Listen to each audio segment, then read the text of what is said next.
الحيوان، الحيوان الملك، ملك الغابة اللي بيسرق الفراخ في حواديت الأطفال، مش ناوي بقى يتوب أو ربنا ياخده؟ افتح بوليس. في ايه يا عم؟ دي حدوته، والنعمة حدوته اطفال.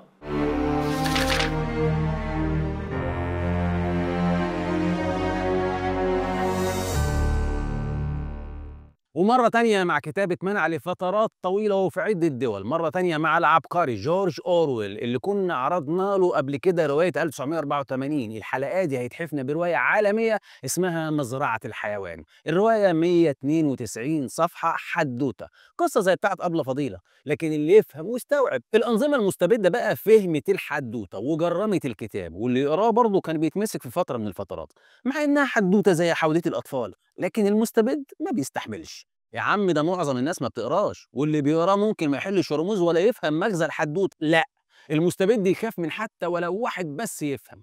طب وهو ايه اللي مزعل الحكام الظلمه قوي في الكتاب ده؟ فيها ايه يعني القصه دي؟ ابدا يا سيدي، هحكي لك الحدوته او الروايه العالميه الحدوته، ولما هتسمعها انت هتعرف ليه ممنوعه. وانت بتسمع الحدوته بقى سيب نفسك زي الاطفال عشان محدش يمسك عليك حاجه وتتحبس. دي حدوته. كان يا مكان يا سعد يا إكرام، وما يحلى الكلام إلا بذكر النبي عليه الصلاة والسلام. كان في مزرعة عادية، مزرعة حيوانات، كانت في يوم مزدهرة وعامرة في تنوع كبير من الحيوانات، خرفان ومعز وأحصنة وبقر وبط وخنازير وكلاب ووز وفراخ وحمام. لكن صاحبها خمورجي اسمه جونز ده مش مهتم بسكان المزرعة، بيتعبها في الشغل ومفيش أكل وبيضربها وعيشة مرار. قررت الحيوانات في المزرعة إنها هتجتمع وتشوف حل في عيشة الذل دي. دعاهم للاجتماع خنزير عجوز حكيم في المزرعة. معظم الخنازير كانت مبادرة وحضرت الاجتماع، وكانت في أول الصفوف كمان. وبسرعة استجاب الحصان القوي بوكسر وصديقه المقرب الحمار بنيامين. كل الحيوانات في المزرعة اجتمعت في أعجب وأول اجتماع من نوعه. الخنزير العجوز الحكيم قال لهم أنا خلاص كبرت وقربت أموت، بس الوضع اللي احنا فيه ده ما يرضيش ربنا، وحالة الذل اللي وصلنا لها دي بقت اوفر قوي. عيشة حتى والله ما تستحملها الخنازير، وليكم انكم تختاروا بين العيشة في الذل وبين الحياة الكريمة والثورة. وعلى فكرة لو اخترتوا الذل ده مش هيمنع من مزيد من الذل، وفي الاخر برضه هتموتوا، بس هتموتوا مذلولين. اتحركوا قبل ما تهلكوا. انت مثلا يا بوكسر يا حصاد يا قوي يا رمز الشباب والعمال، بتتعب وتشقى وفي الاخر جونز يرمي لك حبة تبني يا دوب ما تبقاش عارف تشمهم ولا تاكلهم. وانتوا يا فراخ البيض بيتسرق منكم. دي كرتونة البيض بقت بكام يا ظلمة؟ مفيش حل يا اهل المزرعة غير الثورة. الثورة اللي هتخلي خير شغلكم وعرقكم وخير مزرعتكم ليكم مش للخمرجي بتاع القمار جونز. ومات المعلم العجوز، وفي يوم زاد الجوع على الكل. جونز بيرمي لهم الفتافيت، حتى الفتافيت مش لاقيينها. واتفق سكان المزرعة على الثورة، وقالوا سوا في صفحة 29: إذا كانت الثورة واقعة لا محالة فلما لا نسعى لها ونعد لها عدتها. طبعا كان في مجموعة حيوانات بيقولوا لا يا عم، لا يجوز أصلا الخروج على المالك، ده هو اللي مأكلنا هو، وهو اللي مأمننا هو، وإن كان النهاردة بيرملنا شوية فتافيت فهو برضو أحسن من مفيش هو. لكن أغلب المزرعة كانوا إيد واحدة، لأن كله ضايق المر، والمتعايشين مع الذل دول في الآخر شوية حيوانات بهايم، لو شربهم مجاري حتى بدل المية هيكرعوا ويقول لك الله يعينه. واتفق أهل المزرعة وحطوا الخطة التمام. كسروا باب مخزن الأعلاف، لقوا الخير كله متخزن ومتعبي في كرش الفاسد. كراتين يا اسطى وشويلة من الحبوب والعلف كان مخبيها ومدعي لهم الفقر ابن الحرام. وعملوا حسابهم ان صاحب المزرعه معاه سلاح، لكن هم كمان كان معاهم قوتهم وتنوعهم وعددهم. وحصلت المواجهه مع الظالم، وطبعا كان في خسائر، لكن في النهايه انتصرت الثوره. الثوره في المزرعه اللي انتصرت، وراح على الخبيث جونز وهرب على الخمارات يسكر فيها ويقعد مع قلاضيشه. واستقر الامر لاهل المزرعه اللي بداوا يحاولوا ينظموا شغلهم بنفسهم. وكان في شخصيتين من الخنازير اللي كانوا مميزين: نابليون المكار اللي شخصيته قوية وده ليه دلدول بتاعه كده اسمه سكويلر، والشخصية التانية هي سنو بول المرح الإبداعي المخلص للمزرعة، والباقي حلاليف عادية مش مميزة بشيء. الخنازير بقيادة نابليون وسنو بول بدأوا بخبرتهم ينظموا الشغل ويحلوا مشاكل المزرعة واحدة واحدة، اللي لسه طبعا المزرعة بتشق طريقها نحو الحرية. وحطوا دستور لمزرعتهم، مبادئ تنظم حياتهم خصوصا ضد الإنسان اللي بيذلهم ويضربهم وياخد خيراتهم. حطوا 7 مبادئ، اغلبها ضد الظلم اللي كان بيعمله جونز المخلوع صاحب المزرعه، قصدي اللي كان صاحب المزرعه. كتبوا ال7 مبادئ دول على الحيطان عشان تبقى قدام عينيهم والكل يقراها، وقراها عليهم سنوب بول بصوت عالي. ممنوع على الحيوان النوم على السرير، ممنوع شرب الخمور، كل من يسير على قدمين عدو، وكل من يسير على 4 صديق. وهنا طبعًا الفراخ والطيور اعترضت، الخنازير قال لهم: "لا، لا ما تخافوش، الجناحات تعتبر رجلين، يشملهم القانون، اطمنوا ما تقلقوش." ما فيش حيوان يقتل أخوه، الحيوانات كلها في المزرعة إخوات. المساواة، كل الحيوانات سواسية، فرو، ريش، جلد، جناح، ديل، كلنا واحد. ممنوع الحيوانات تلبس هدوم، الإنسان بس اللي بيلبس، الحيوانات تمشي عريانة. طبعًا ومع نجاح المزرعة واعتمادها على نفسها وأخيرًا خيرها بقى لولادها، انتشر خبر ثورة الحيوانات، وإن المزرعة خيرها زاد أضعاف أضعاف، مش زي ما كان جونز مفهمهم إنها ماشية بالزق. وطبعًا من بعيد لبعيد كان الخبيث جونز المخلوع كان بيراقب المزرعة كل فترة ويرجع الخمارات تاني، يحاول يفكر هو وشياطينه في مهموز للثوار بتوع المزرعة. وفي المزرعة بدأ سنوبول يهتم بالتعليم عشان ينهض بالمزرعة، ينشر الثقافة والفهم بين أهل المزرعة عشان تتقدم وتعوض سنين الجهل والفقر اللي عاشتها. كمان سنوبول لأنه مهتم بالعلم ومبدع حتى حل مشكلة الطاقة في المزرعة وخطط لعمل طاحونة ضخمة تولد الكهرباء. في الوقت اللي كان فيه الخنزير نابليون مهتم بتربية مجموعة من الجراوي الصغيرة، كانوا صغيرين وقت الثورة، خدهم ورباهم واهتم بيهم وكبرهم لحد ما بقت كلاب ضخمة شرسة. وبعد فترة دخل على المزرعة الشتاء، الموارد قلت وهم لسه خبرتهم قليلة، لكن المخلص سنوبول كان بيجهز خطته وبيعدها وبيجهزها للشتاء. وطبعا زي ما نابليون مهتم بالقوة والكلاب، اهتم كمان بالمراقبة والتجسس، وكان بيراقب كويس سنوبول ومتابع خطته للتطوير. اجتمع سنوبول بالمزرعة وكلمهم عن الحلم وانهم هيقدروا يعدوا أزمة الشتاء. الخطة بتعتمد انهم لفترة صغيرة هيشتغلوا اكتر وياكلوا اقل في سبيل انهم يبنوا الطاحونة العملاقة اللي هتدخل الكهرباء المزرعة. الكهرباء يعني الدفى، يعني النور. وهنا اتدخل المكار نابليون وعمل انقلاب على سنوبول بمساعدة الكلاب ولود الكلب، وطردوا سنوبل. ووقف الخنزير المنقلب نابليون وقال لهم: احنا يا جماعة المزرعة اكتشفنا سنوبول كان خاين وعميل وكان بيخطط لعودة الإنسان جونز تاني، تقبلوا انكم ترجعوا لحكم الإنسان تاني؟ طبعا بمساعدة الخنزير السلطان سكويلر اللي يعتبر الخطيب والمطبلاتي بتاعه كان بيقنعهم بكلامه المعسول بوجهة نظر الخنزير الانقلابي نابليون، وقال المزرعة بقت تنقنق وتصدق. والخنزير قال لهم: انا عندي بقى خطة وتصور تاني خالص. الخطة هي اننا نعمل طاحونة، طاحونة توفر الكهرباء للمزرعة، والكهرباء يعني النور والدفى. نشتغل بقى وفضكم الاجتماعات الفارغه والتصويت ده واخذ الاراء والهبل ده، مفيش تصويت، صوتك ده اتنهق بيه بس. انا والكلاب هنحمي المزرعه. بالتعب والجهد واحيانا الذل قدروا يبنوا الطاحونه. وكان الحصان بوكسر وزميله بنيامين ما بيبطلوش شغل الصراحه. طبعا بوكسر مميز بقوته وقدرته على التحمل، وبنيامين كان حمار شغل، والكل لما بيخلص شغل بيلاقي اكل. هو صحيح اكله قليل شويه حسب الخطه، لكن الخنازير كانت بتلاقي أكل كتير ووفير. تقدر تقول يعني لأنهم كانوا بيتعبوا أكتر في التفكير، أو تقدر تقول إن الخنزير سكوير كان بيقنعهم بكده، إنهم لازم يزهدوا ويشدوا الحزام عشان مصلحة المزرعة، في حين طبعًا هو وباقي الخنازير كانوا غرقانين في البلوزة. ومع إسراف الخنازير مع الوقت بقت المزرعة بتخرب والموارد بتروح فين يا بهايم. الخنازير كمان اتعودت على درجة من العز والرفاهية، بقوا عايشين على عسل والمربى واستاذنا. لجأ نابليون انه يتعامل مع الانسان تاني. تاجر من الخمارات اسمه تمبر اتفق مع الخنزير انه يورد له العسل والمربى مقابل البيض. وطبعا سكوير كان بيقنع الفراخ ان بيع بيضهم ده بيصب في بيض المزرعة، بيصب في مصلحة البيض، يقصد يعني في مصلحة المزرعة. بيبيعوا للناس بيضهم يا بيه، وشوف بقى انت كرتونة البيض هتوصل لكام. وخنزير السلطان قال لهم ان نابليون بحكمته ورؤيته الثاقبة قرر انه يتعامل مع الانسان ويبيع بيضكم، مش تنازل عن المبادئ والقيم لا سمح الله، لكن ده في مصلحة المزرعة. والخنزير نابليون بقى يقول لهم: ايه يعني لما نبيع بيضنا؟ ايه هنبقى من غير بيض؟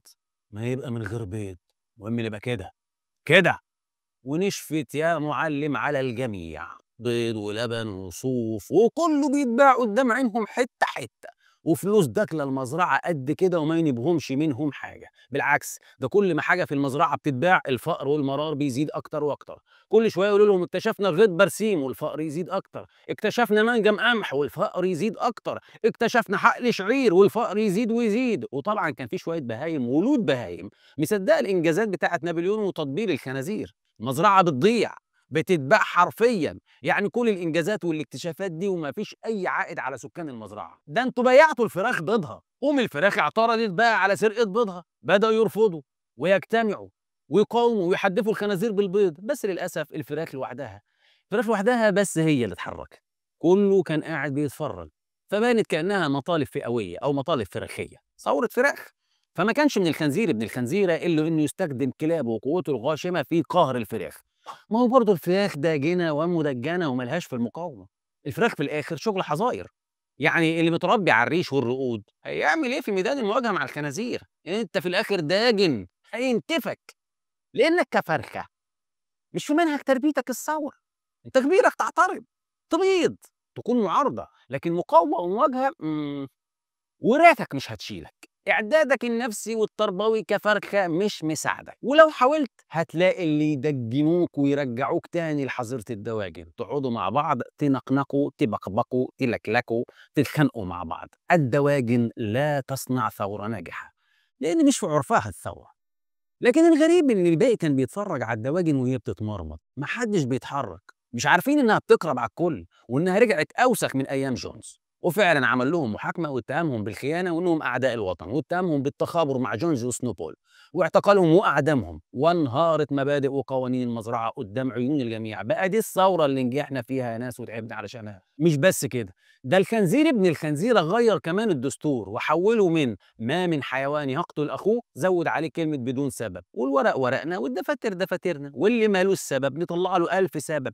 مع شويه قضاه خنازير ولود خنازير نزلوا اعدام في اهل المزرعه في الوقت اللي كانت رجاله الخمارات بيجهزوا للثوره المضاده.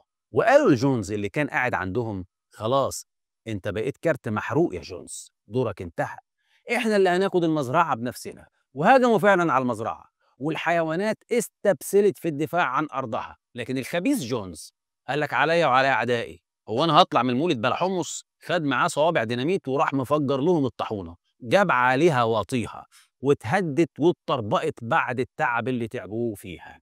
لكن في النهايه نجح السكان في صد هجوم الخمارات، اهل المزرعه اللي حموها. ما يغركوش كلام الخنزير والكلاب انهم هم اللي حاميينها. وقت المعركه ما كانوش موجودين. انيابهم النكسه كانت ضد اهل المزرعه مش ضد اعدائها. وعلى راي اللي قال: الكلب اللي انيابه موجهه نحو شعبه بتكون مؤخرته نحو العدو. ما شاركوش في المعركه الا عشان بس يدافعوا عن نابليون لما حسوا انه في خطر. اوعوا تفتكروا ان الكلاب دول عشان يحموا اهل المزرعه. ابسوليوتلي، دول لحمايه الخنازير وبس. دول كروش واخدين على اللهط والنهب وبس. انما اللي بيدافع ويشيل الطين اهلها الطيبين. وفي الاخر الخمرجيه النصابين بيعلنوا النصر ويعلقوا الناشين.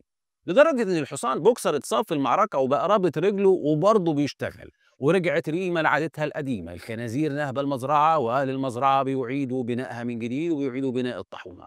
بوكسر مع الوقت ما بقاش قادر وجرحه بيزيد. صاحب الحمار بنيامين وسكان المزرعه طالبوا انه يتقاعد يرتاح، ياما قدم من عمره كتير. وفعلا تم احالته للتقاعد لانه ما بقاش قادر. وعلى طول تاني يوم فوجئ اهل المزرعه بعربيه شبه عربيه الاسعاف جايه تاخد بوكسر عشان تعالجه.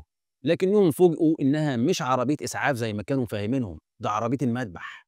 الخنزير بيبيعهم قطع غيار، بيبيع اهل المزرعه للي يدفع.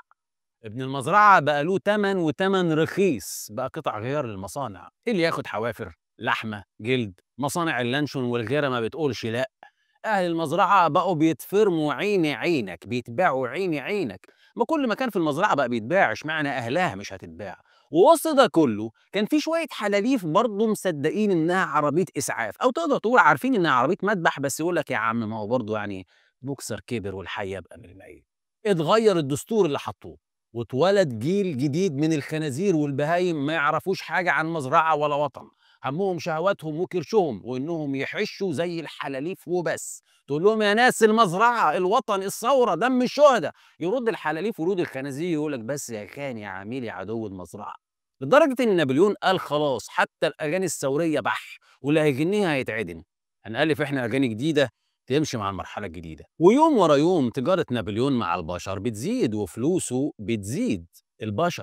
البشر أعداء المزرعة اللي كان في دستور واتفاق في المزرعة إن لا تعامل مع البشر. فاكرين؟ كل ما يمشي على رجلين عدو. دلوقتي ما بقاش عدو، وكاهن الخنزير سكويلر دلدول الخنزير نابليون بقى يمشي في المزرعة يقنعهم بالتطبيع مع العدو، التطبيع مع المحتل بتاع المزرعة، التطبيع مع الإنسان، لدرجة إن في أواخر الرواية وصفحة 184 بيقول أهل المزرعة كانوا مندهشين إزاي بتطبعوا مع العدو وتعملوا معاه علاقات. ولما تسلل أهل المزرعة عشان يشوفوا اجتماع بين الخنازير المطبعين وبين الإنسان العدو، لقوا إن الخنازير ماشيين على رجلهم عادي، عاملين نفسهم إنسان وبيشربوا الخمرة زي الإنسان. ووقف عدوهم يخطب فيهم في الصفحة دي ويقول: إنه من دواعي سروره واغتباطه أن ينتهي عهد طويل من سوء التفاهم والريبة المتبادلة، فقد أتى حين من الدهر كان أصحاب هذه المزرعة الموقرون ينظر إليهم لا بعين الخصومة والعداء، ولكن بعين التطير والريبة من جانب جيرانهم المزارعين. كده التطبيع بقى عيني عينك، واللي كان بنيامين بيقابلهم في السر بقى بجاحة خلاص بيقابلهم في العلن وفي قلب المزرعة. التطبيع مع العدو يا خنازير يا بايعين الوطن. طب ودم الشهداء اللي راحوا واللي فانوا عمرهم في سبيل المزرعة والدستور والعهد والمواثيق، لدرجة إن أهل المزرعة من دهشتهم من الأمور وصلت للحالة المزرية دي مع الخنازير اللي ماسكين حكم المزرعة بقوا محتارين ومش مصدقين عيونهم. يا ترى دول أهل المزرعة ولا خنازير؟ يا ترى حكام المزرعة المطبعين مع أعداء المزرعة، بايعين خيرات وثروات المزرعة، المتاجرين بدم الشهداء وشباب المزرعة، الحكام دول أعداء ولا خنازير؟ بتنتهي هنا القصة عزيزي المشاهد أو الحدوتة، وما حاولتش أعمل فيها أي إسقاط أو أذكر أي شخص بعينه عشان أحافظ على الرمزية اللي قصدها الكاتب جورج أورويل. بس أعتقد إنك عرفت ليه القصة ممنوعة واحتمال تظل ممنوعة، وجاوبنا على سؤال ليه الحكام المستبدين بيكرهوا الرواية دي تحديدا مع إنها مجرد حدوتة. الرمز فيها مكشوف قوي، والكلاب والخنازير باينين بوضوح مقصود بيهم مين. كمان المعيز والخرفان والحصنة والفراخ لاعبين دور واضح في الرواية. عزيزي المشاهد، الرواية معمولة فيلم كرتون، هسيب لك رابط الرواية أسفل الفيديو على اليوتيوب، يا ريت تفرجوه لعيالكم وتشرحوا لهم القصة. وكمان يا سيدي هسيب لك رابط مسموع للرواية لو عايز تسمعها صوت، وهسيب لك رابط الكتاب. عزيزي المشاهد اللزوز يلي بتحاول تفك الرموز، عزيزي المشاهد يا ابو الافهام، سلام. فاضي شوية نشرب قهوة في حتة بعيدة.